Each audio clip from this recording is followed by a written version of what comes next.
పోలవరం భూసేకరణలో అడుగడుగున అక్రమాలు వెలుగు చూస్తున్నాయి. కుకునూరు మండలం వంజంవారి గుంపు గ్రామంలో గిరిజనులు భూమి పరిహారాన్ని కొందరు గిరిజనేతరులు కాజేశారు. భూమి యజమానులకు కాకుండా దళారులు అకౌంట్లో కోట్ల రూపాయల పరిహారాన్ని వేశారు.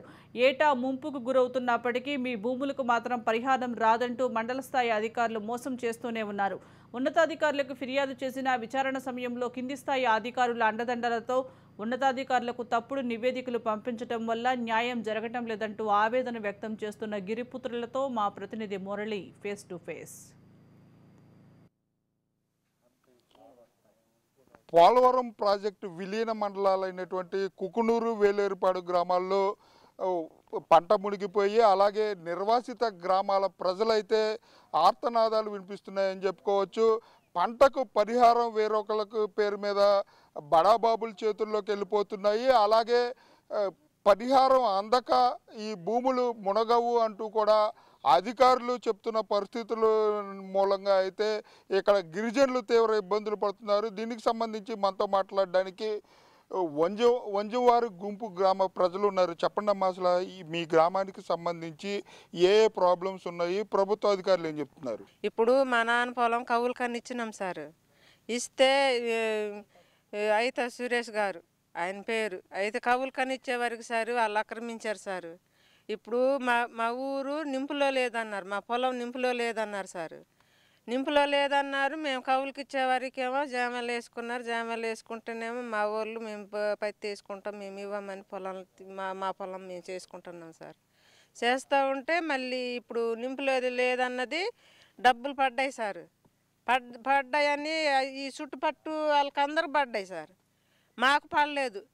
పడుకోకుండా ఉంటే ఆఫీస్ కాడికి వెళ్ళి అడిగినాం సార్. ఎంఆర్ఓ గారు అడిగారు సార్. అడిగేవారికి ఇక్కడికి వచ్చి చూసినారు. చూసి డబ్బులు పడలేదమ్మా అని చెప్పారు సార్. చెప్పిన తర్వాత మళ్ళీ 4-5 రోజులలో ఎందుకు పడలేదు, అందరికి పడ్డాయి కదా మనకి ఎందుకు పడలేదు డబ్బులు అని తమ్ముడు వెళ్ళి అడిగిండు సార్. అడిగేవారికి లేదు, మీరు డబ్బులు పడలేదమ్మా, మీరే అడుక్కోండి, ఎక్కడ ఎవరికైనా పడ్డాయేమో మీకు తెలియదా అని అడుగుతున్నారు. అలాగే దీనికి సంబంధించి కలెక్టర్ దృష్టికి కానీ, ఎంఆర్ఓ దృష్టికి కానీ, ప్రభుత్వ అధికారుల దృష్టికి తీసుకెళ్లారా? కలెక్టర్ గారికి చెప్పినాం సార్. అలాగే ప్రభుత్వ అధికారులు దృష్టికి తీసుకెళ్ళినా మీ సమస్య ఇలాగే ఉంటాడు, కారణం ఎవరు అనుకోవచ్చు? మేము అయితే సురేష్ అయితే ఆయన ఏమి రాకుండా ఏం న్యాయం జరగకుండా ఆయన ఎక్కడికక్కడ చూసుకుంటున్నాడు సార్. మాకంటే మా తాతయ్య వాళ్ళకి ఏమి ఎడ్యుకేషన్ ఏం లేదు, చదువు లేదు, వాళ్ళకి తెలియదు, ఏమి తెలియదు.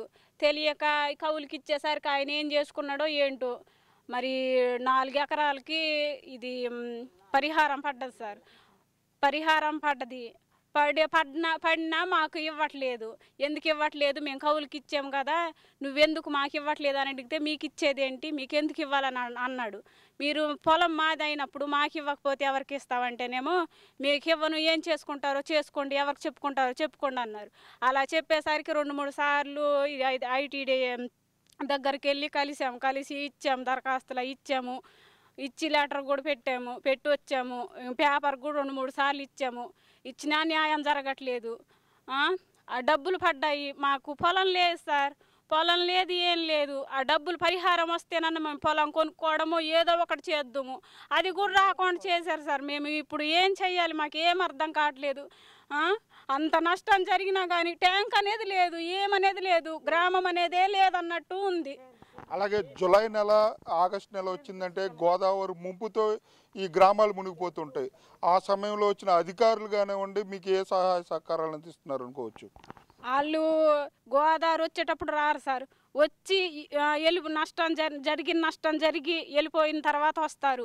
వచ్చి 4 మాటలు చెప్పి వెళ్ళిపోతారు.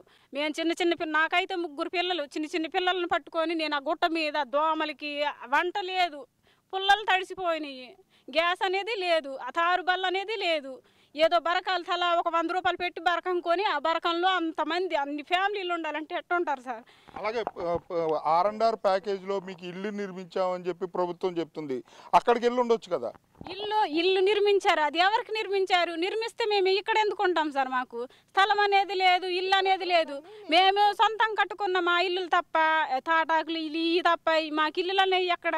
సరే కట్టించారు, ఫలానా ఇల్లు ఇదిగో ఇదిగో వెళ్ళమంటే మేము ఎందుకు వెళ్ళాం సార్? మాకేమనేది లేదు, వాస్తవానికైతే ఏమీ లేదు, ఉందని వాళ్ళు చెప్పుకుంటున్నారు అంతే. మాకైతే న్యాయం అనేది ఏదీ లేదు, జరగలేదు కూడా. చిన్న పిల్లల్ని పట్టుకొని దాటడానికి కూడా ఏమీ లేవు, ఏది సౌకర్యం ఏమీ లేవు.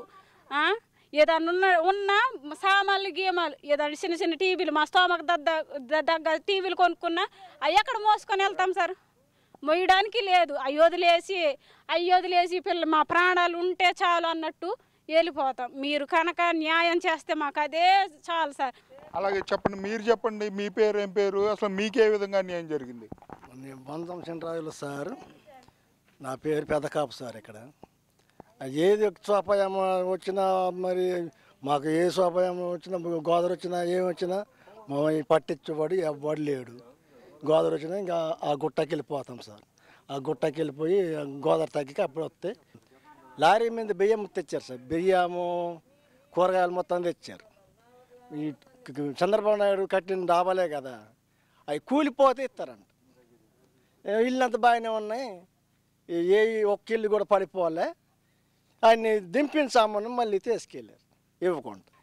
మాకిస్తారు, మేము ఆశపడుతున్నాం, మాకు ఇవ్వకుండా మళ్ళీ తీసుకెళ్ళారు సార్. మరి అట్లా చేశారు సార్. అట్లా అలాగే విలీన మండలాలు అయినటువంటి కుకునూరు, ఏలేరుపాడు మండలాల్లో ఈ విధంగా బాధలు పడుతున్నాం అంటే ప్రభుత్వ అధికారులు కానివ్వండి, జిల్లా కలెక్టర్ దృష్టికి తీసుకెళ్ళినా కూడా మా పరిహారం డబ్బులు మాకు అందలేదు.